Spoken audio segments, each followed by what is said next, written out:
যে আমরা ইবাদত বন্দেগী করব কতদিন।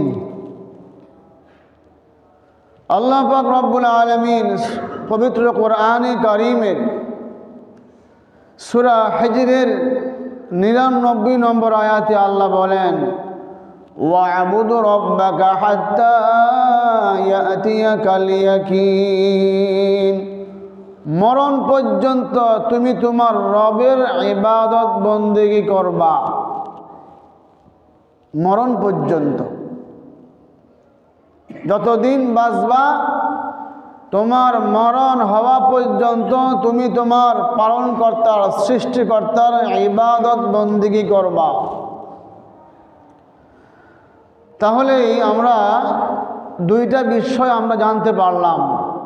এক, আল্লাহ আমাদেরকে কেন বানাইলেন বলেন, আল্লাহ তাআলা আমাদেরকে বলেন কেন বানাইলেন?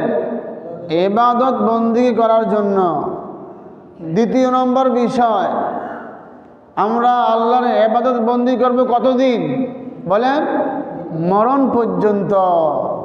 বাস ক্লাস হয়ে গেছে যে আল্লাহ আমারে বানাইছেন কেন? আল্লাহর ইবাদত বন্দেগী করার জন্য। কতদিন ইবাদত করব? মরণ পর্যন্ত। বাস। যদি কেউ এই দুটো কথা বিশ্বাস করে, মেনে নেয়, আর বয়ান করতে হয় না, আর ওয়াজ করতে হয় না, এক কথাই বাস যে আল্লাহ পাঠাইলেন কেন? ইবাদত বন্দেগী করার জন্য। কতদিন করব? মরণ পর্যন্ত। শেষ। ওয়া'বুদ রাব্বাকা হাত্তা ইয়াতিয়াকাল ইয়াকিন। আল্লাহুম্মা সাল্লি আলা মুহাম্মাদিন ওয়া আলা আলি মুহাম্মাদ কামা সাল্লাইতা আলা ইব্রাহিম ওয়া আলা আলি ইব্রাহিম ইন্নাকা হামিদুম মাজিদ। আল্লাহুম্মা বারিক আলা মুহাম্মাদিন ওয়া আলা আলি মুহাম্মাদ কামা বারাকতা আলা ইব্রাহিম ওয়া আলা আলি ইব্রাহিম ইন্নাকা হামিদুম মাজিদ। বালাগাল উলা বিকামালিহি কাশাফাত তুজা বিজামালিহি হাসানাত জামিউ খুসালিহি সাল্লু আলাইহি ওয়া আলিহি। আলহামদুলিল্লাহ। আল্লাহ পাকের দরবারে লাখো কোটি শুকরিয়া যে মহান আল্লাহ তাআলা আমাদেরকে পবিত্র জুমার দিনে জুমার সালাত আদায় করার জন্য আল্লাহ তাআলার ঘরে আসার এবং বসার তৌফিক দান করেছেন। এজন্য আমরা সকলেই দিল থেকে শুকরিয়া আদায় করি, বলি আলহামদুলিল্লাহ। লক্ষ কোটি দরুদ ও সালাম সাইয়্যিদুল মুরসালিন খাতামুন নবিয়্যিন নবী মুহাম্মদুর রাসূলুল্লাহ সাল্লাল্লাহু আলাইহি ওয়াসাল্লামের উপর। সম্মানিত মুসল্লিয়ানি কারাম, আল্লাহ পাকের দরবারে আবারও লক্ষ কোটি দরুদ ও সুজুদ যে মহান আল্লাহ তাআলা আপনাকে আমাকে যাচাই বাছাই করে আল্লাহ পাক রব্বুল আলামিন মায়া মহাব্বত করে ভালোবেসে আল্লাহ তাআলার ঘরে আসার তৌফিক দান করেছেন। এজন্য আবারও দিল থেকে শুকরিয়া আদায় করি, বলি আলহামদুলিল্লাহ।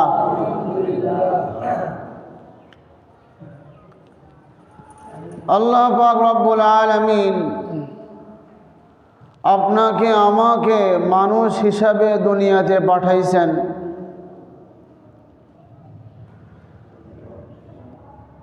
যে প্রাণী দুনিয়াতে জীবন নিয়ে আসছে তার একদিন না একদিন মৃত্যু হবে। যেই দুনিয়ার জীবনের মধ্যে হায়াত নিয়ে আসছে, যতটুকু হায়াত নিয়ে আসছে, যতটুকু হায়াত আল্লাহ তাকে দিয়েছেন, এই হায়াত সে দুনিয়াতে কাটায়া তারপরে সে কবরে জমিনে যাবে।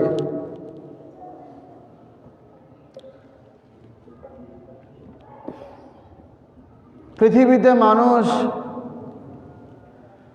কিছু শ্রেণীর মানুষ আছে যারা আল্লাহ তাআলাকে বিশ্বাস করে, আবার কিছু মানুষ আছে যারা আল্লাহ তাআলাকে বিশ্বাস করে না। যারা আল্লাহকে বিশ্বাস করে এরা এটাও বিশ্বাস করে যে আমাদের মরণ হবে। আর যারা আল্লাহকে মানে না, যারা আল্লাহকে বিশ্বাস করে না, তারা এটা মানে, তারাও বিশ্বাস করে যে মৃত্যু একদিন হবে। যারা আল্লাহকে মানে, যারা আল্লাহকে মানে না, উভয় শ্রেণীর মানুষই এটা বিশ্বাস করে যে আমার মরণ একদিন হবে। আল্লাহ পাক রব্বুল আলামিন যেহেতু আপনার আমার মৃত্যু দিবেন, তাহলে আমরা দুনিয়াতে আসলাম কেন? আমরা তো মারাই যাব, তো আল্লাহ তাআলা কেন আমাদেরকে দুনিয়াতে পাঠাইলেন? সূরা আল্লাহ পাক রব্বুল আলামিন পবিত্র কোরআনে কারীমে সূরা জারিয়াতের 56 নম্বর আয়াতে আল্লাহ বলেন,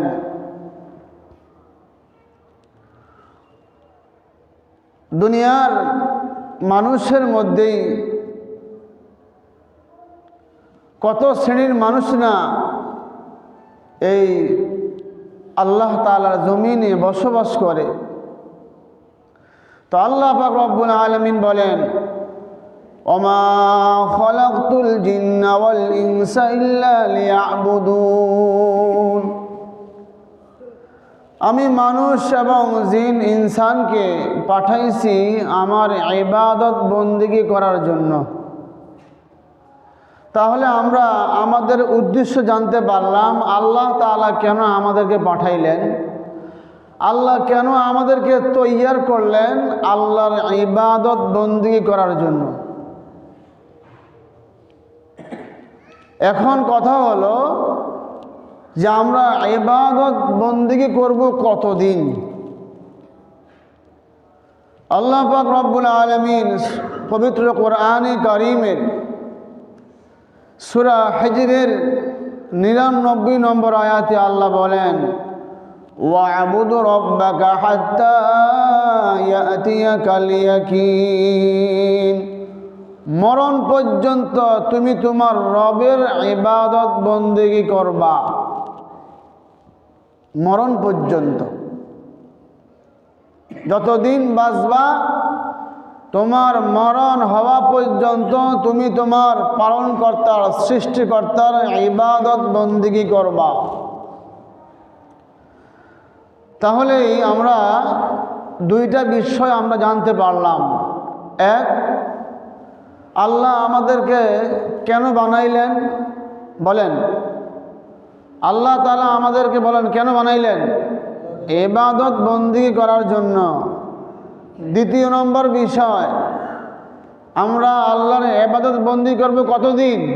বলেন, মরণ পর্যন্ত। বাস, ক্লাস হয়ে গেছে যে আল্লাহ আমারে বানাইছেন কেন? আল্লাহর ইবাদত বন্দেগী করার জন্য। কতদিন ইবাদত করব? মরণ পর্যন্ত। বাস।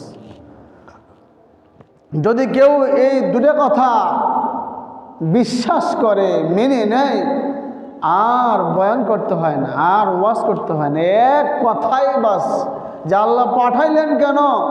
ইবাদত বন্দি করার জন্য। কতদিন করব? মরণ পর্যন্ত, শেষ। সূরা আনকাবুতের 58 নম্বর আয়াতে আল্লাহ বলেন, কুল্লু নাফসিন যায়িকাতুল মাউত। নফস বলতেই সব আত্মা, চাই এটা মানুষের আত্মা হোক অথবা কোনো জীব জন্তু জানোয়ারের আত্মা হোক, এটা মানুষের রূহ হোক অথবা কোনো জানোয়ার হাইওয়ান প্রাণীর রূহ হোক, সবারই মৃত্যুর স্বাদ সে গ্রহণ করতে হবে।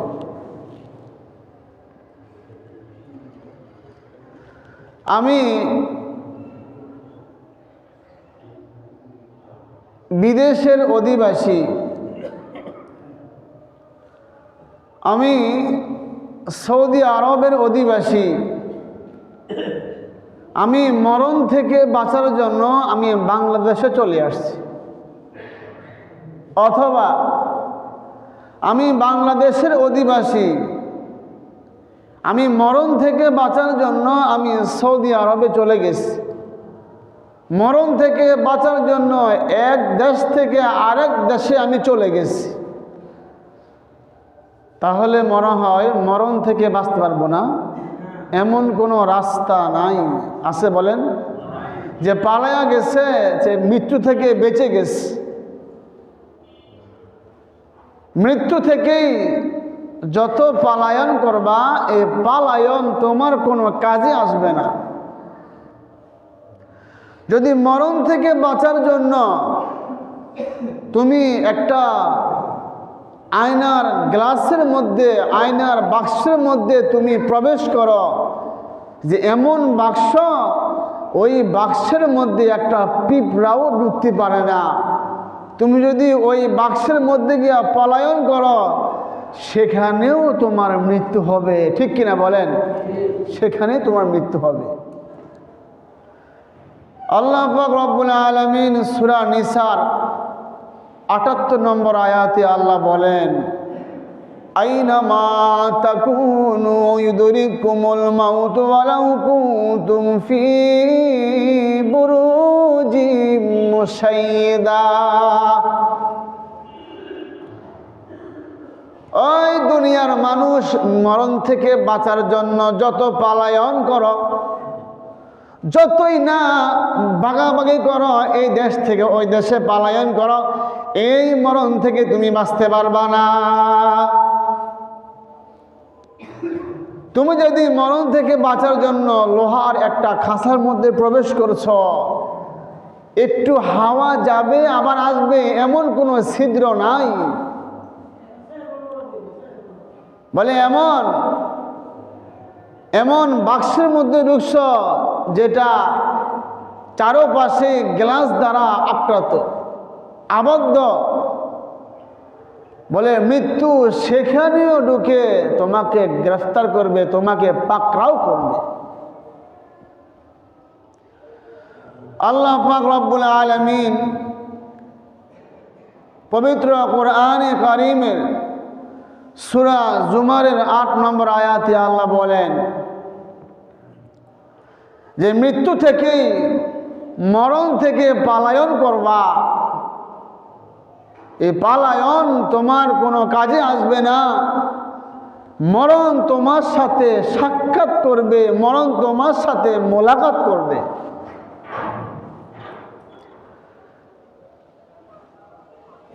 আপনাদের যুগনিঘাট এলাকার যদি এখানকার কারো মৃত্যু হয়ে থাকে সৌদি আরবের মধ্যে, যদি আপনাদের এলাকার কারো মৃত্যু হয়ে থাকে ইতালির মধ্যে, প্রবাসের মধ্যে, তাহলে সেই যেমনি হোক মরণের আগে সে ওই দেশের মধ্যে পাড়ি দিবে। আমি এলাকায় থাকি বলে কি আমার মৃত্যু কি এলাকায় হবে, এমন কোনো লেখা নাই। আপনি এলাকায় বসবাস করেন তাই বলে কি আপনার এই এলাকায় মৃত্যু হবে না। এই এলাকায় হতে পারে, অন্য এলাকাও হতে পারে। আপনি আমি সবাই ঘর বানাইছি থাকার জন্য, খাট বানাইছি শোয়ার জন্য। আপনি জানেন যে আপনার মৃত্যুটা কি হাসপাতালে হবে না বাড়িতে হবে, আপনি জানেন? নিশ্চিত এটা বলতে পারেন, হ্যাঁ আমি অসুস্থ হয়ে গেছি, আমারে হাসপাতাল নিয়ে গেছি। এখন বলুন তো, হাসপাতালে গেটের আগে ঢোকার আগে কি আপনি বাঁচতে পারবেন নাকি মারা যাবেন?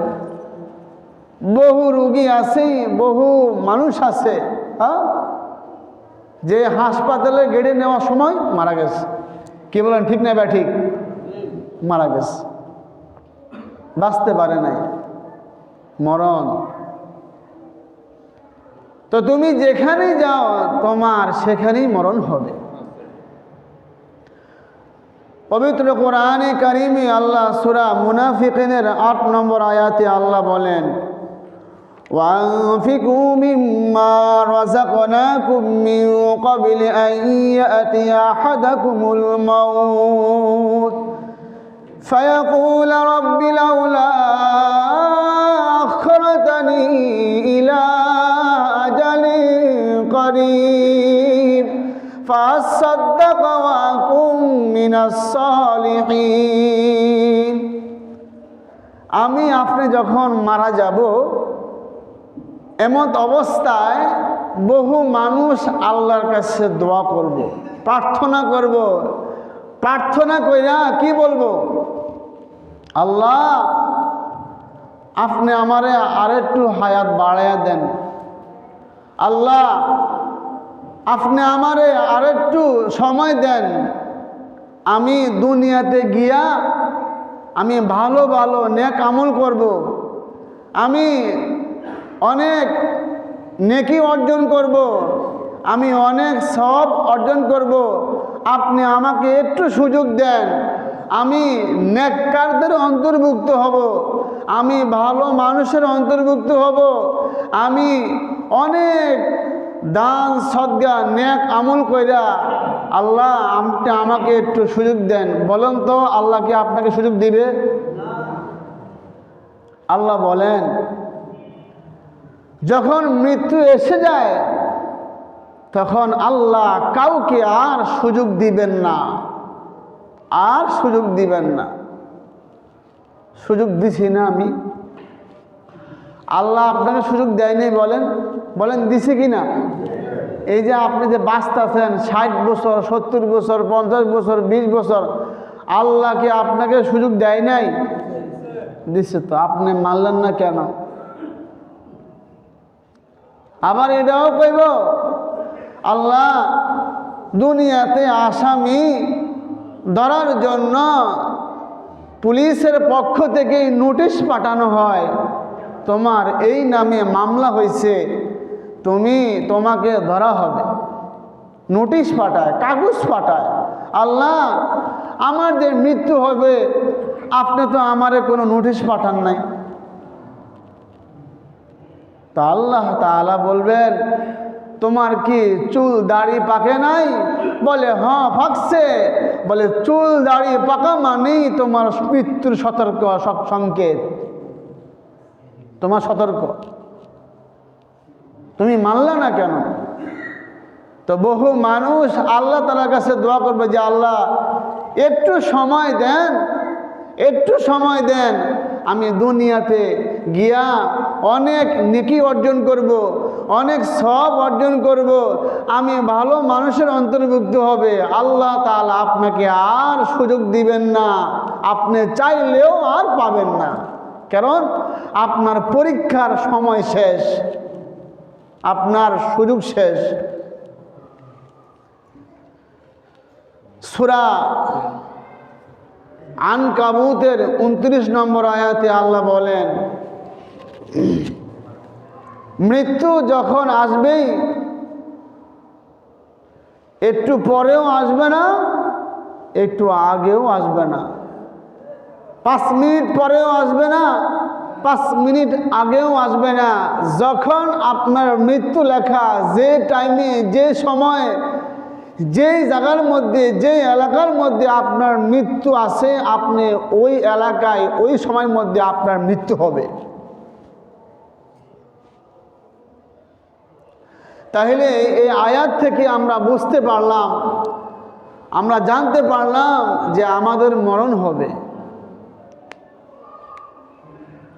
আমরা দুনিয়া থেকে যখন পরকালের জীবনে চলে যাব, কবরের জীবনে চলে যাব, ওই কবরের মধ্যে আমাদেরকে লম্বা একটা সময় আমাদেরকে থাকতে হবে।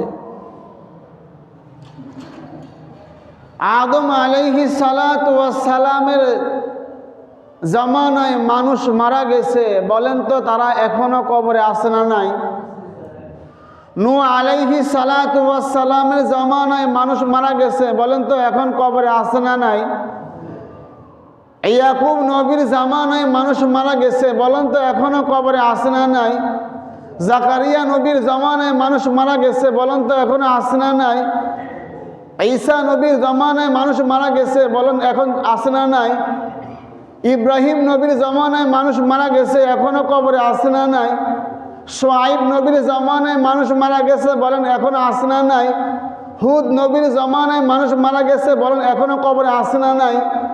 কবরে শুয়ে আছে বহু লম্বা সময়, বহু লম্বা সময় তারা কবরে শুয়ে আছে। তো মানুষ মরণের পরেই লম্বা একটা সময় মানুষ কবরের মধ্যে পড়ে থাকবে। কবরে থাকার পর হাদিসের ভাষ্য অনুযায়ী, কোরআন এবং হাদিসের ভাষ্য অনুযায়ী, তাফসিরের ভাষ্য অনুযায়ী 3টা ফুৎকার দেওয়া হবে। ইসরাফিল আলাইহিস সালাতু ওয়াস সালাম 3টা সিঙ্গার ফু দিবেন।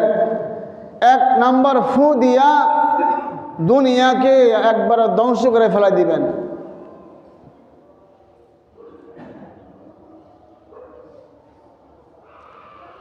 ইসরাফিল আলাইহিস সালাতু ওয়াস সালাম যে সিংগায় দিয়া ফু দিবেন, একটু চিন্তা করেন তো, ও ইসরাফিল ফেরেশতার কেমন জোর, এমন ফু দিলে পুরা পৃথিবী তামা হয়ে যাবো, কত শক্তি। ইসরাফিল যেই ফেরেশতা সিংহা নিয়ে দাঁড়ায়া থাকে তার নাম হলো ইসরাফিল আলাইহিস সালাতু ওয়াস সালাম। তিনি সিংহায় ফুৎকার দেওয়া মাত্রই সারা পৃথিবী ধ্বংস হয়ে যাবে। আল্লাহ তাআলা যেদিন থেকে দায়িত্ব দিচ্ছেন ইসরাফিল তুমি সিংহায় ফুৎকার দিবা, ওই দিন থেকে ইসরাফিল আলাইহিস সালাতু ওয়াস সালাম সিংহায় মুখের মধ্যে নিয়ে দাঁড়ায় আছেন। কখন নাকি আমার প্রভুর, কখন নাকি পালনকর্তার, কখন নাকি সৃষ্টিকর্তার হুকুম হয়, বাস আমি লগে লগ দিয়ে ফেলাই।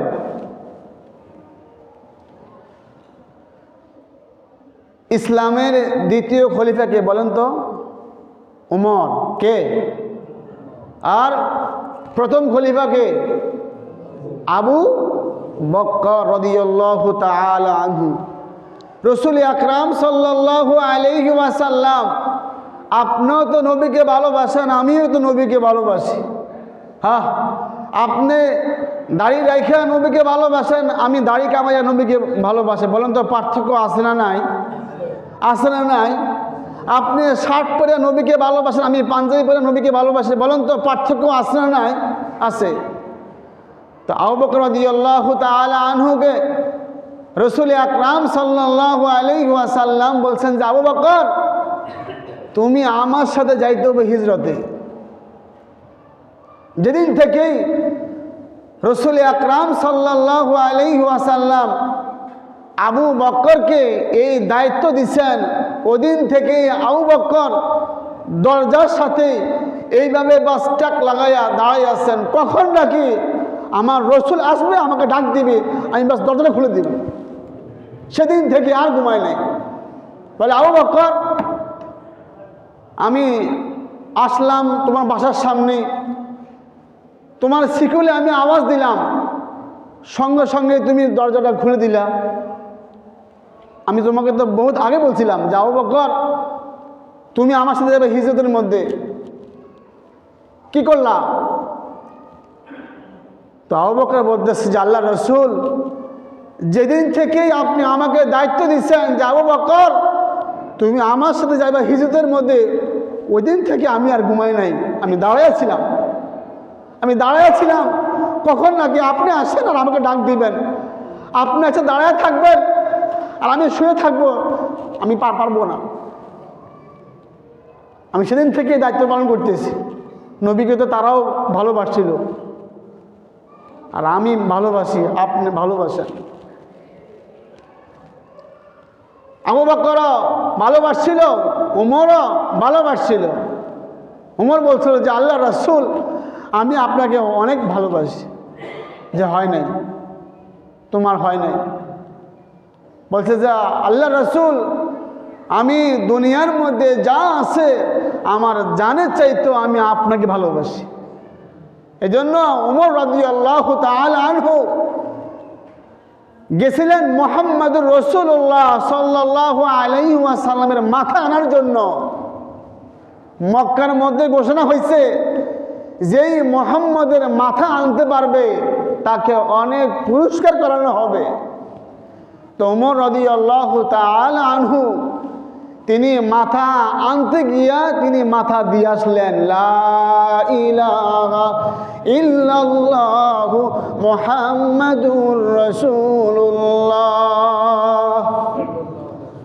ইসলাম সারা পৃথিবীর মধ্যে এত ছড়ায় পড়ছে, এত ছয় লাভ করছে হযরত ওমরের কারণে।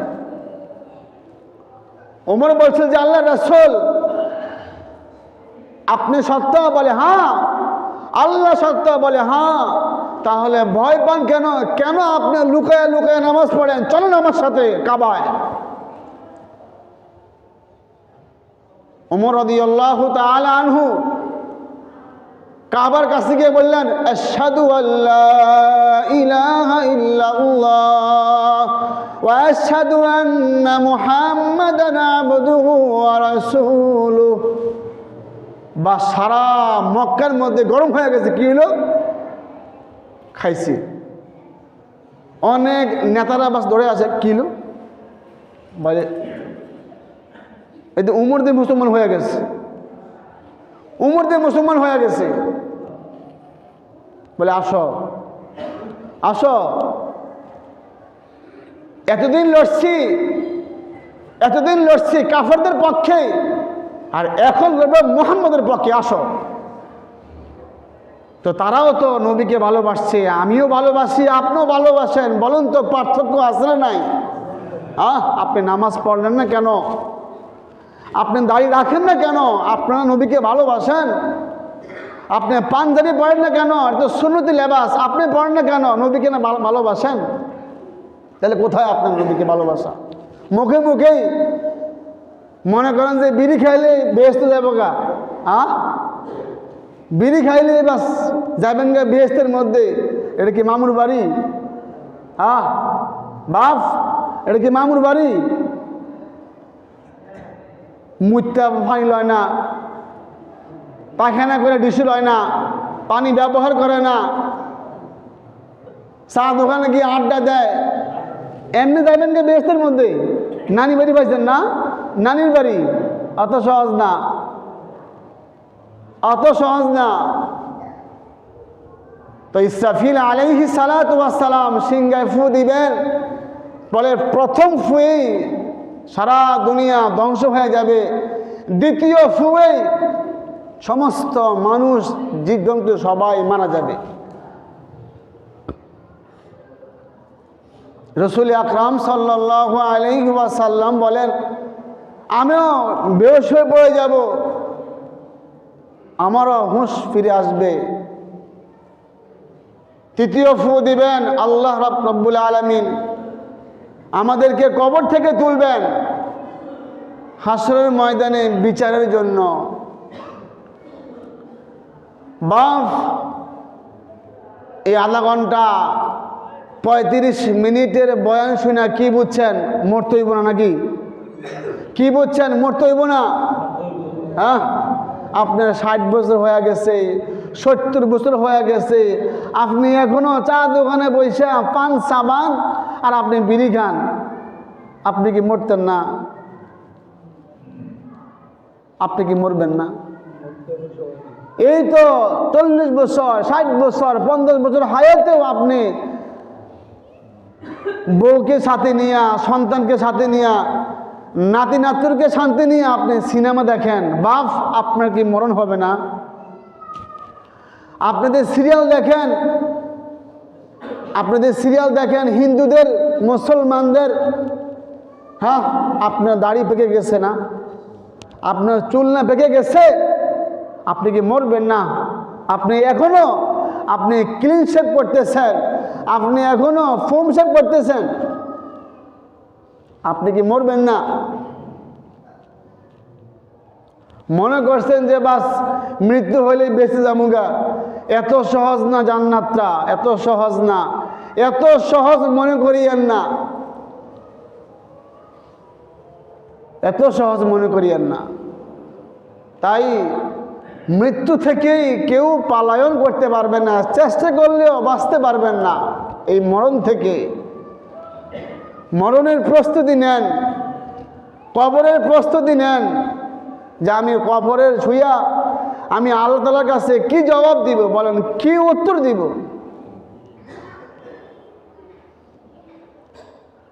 মরণ কি হয় না? মরণের ভয় কি হয় না? হ্যাঁ, আল্লাহু আকবার। এখানে বহু মানুষ আছেন, কত মানুষের কাফনের কাপড় দিচ্ছেন, বলেন আছে না নাই? বলেন আসেননি? এখানে অনেক মানুষ আছেন যে ক্লাসের খাট কাঁধে নিছেন, বলেন আছে না নাই? বহু মানুষ আছেন মুদ্দারকে গোসল করেছেন, আছে না নাই? বহু মানুষ আছেন কবর খনন করছেন, আছে না নাই? এরপরেও কি বাপ দিলের মধ্যে একটু কি ভয় জমায় না? মুসলমানের সন্তান কবর খনন করে, এরপরও বিড়ি খায়। দেখেন না আপনারা? কবর খনন করতেছে, হাসতেছে, কবর খনন করতেছে, বিড়ি টানতেছে।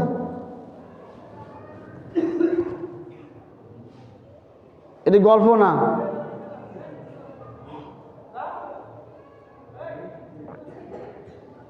বিয়ার সময় বিয়ার সময় দাওয়াত পায় কারা? বড় লোকরা, বিতার বহে। আমার মেয়ে বিয়ার সময় 500 টাকা দিছে, আমিও 500 টাকা দিব। আমার মেয়ের বিয়ার সময় 2000 টাকা দিছে, আমি দিব 2000 টাকা। লিস্টই আছে, আমরা জানেন না। যাই মুসলমানি করছে, যাই মেয়েরে বিয়া দিছে, যাই ফোলারে বিয়া দিছে, দেখবেন যে বাসার মধ্যে লিস্টই আছে। ওই কত দিছে রে, ওই বাড়ি কর, লিস্টি দেওয়া বাড়ি কর। আজকে তো ওর মাইয়ার বিয়া, কত দিয়েছে দেখতো? 2000 টাকা, 2000 টাকা দিয়ে। বলেন সত্য কিনা? সত্য কিনা বলেন? হুজুর কেমন জানে? জানে তো। হ্যাঁ, তো বিয়ের সময় দাওয়াত পায় বড় লোকেরা, আর কবর খনন করার সময় খুঁজে এলাকার গরিব করে, আয় কবর খনন করে যায়, আয় কাফন দিয়া যায়, আয় গোসল দিয়া যায়, আয়।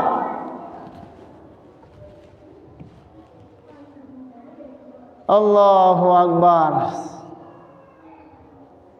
বাঁচতে পারবেন না মরণ থেকে, যতই কোটিপতি হন, সম্পদশালী হন, শিক্ষা দীক্ষা অর্জন করেন, মরণ থেকে কেউ বাঁচা যাবে না। সপ্তাহে একদিন আইসা নিয়ে জুমার নামাজ পড়েন, কি দরকার ছিল আপনার? আমি তো গত শুক্রবারে বলছিলাম, এখন যদি আমরা করে বলি যে এই জুমার নামাজ পড়তেছেন কি লিগা, সবাই কইবেন যে আল্লাহর খুশি করার লাগিয়া। বলেন কইবেন না? কইবেননি? বলেন কইবেননি? তো যদি আল্লাহরে খুশি করে যদি যদি জুমার নামাজ পড়তে আসেন, তাহলে আসর নামাজ পড়েন না কি লিগে? এটা কি লিগে? এটা কার লাগে? আমাকে বুঝান না, আমরা এটা বুঝি না। জুমা পড়বেন আল্লাহর জন্য, তা আসর পড়বেন কি? আসর পড়তেন না?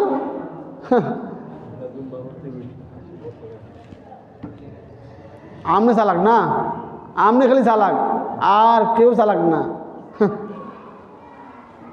আল্লাহ, তোই দুনিয়ার ধোঁকা থেকে বাঁচা, দুনিয়ার এই জিন্দগির হায়াতের ধোঁকা থেকে বাঁচা, আল্লাহর ইবাদত করা, আল্লাহর হুকুম পালন করা, কবরের প্রস্তুতি নেওয়া। আল্লাহ কবুল করেন, সকলে বলি আমিন। বন্ধ করে দেন মুয়াজ্জিন সাহেব।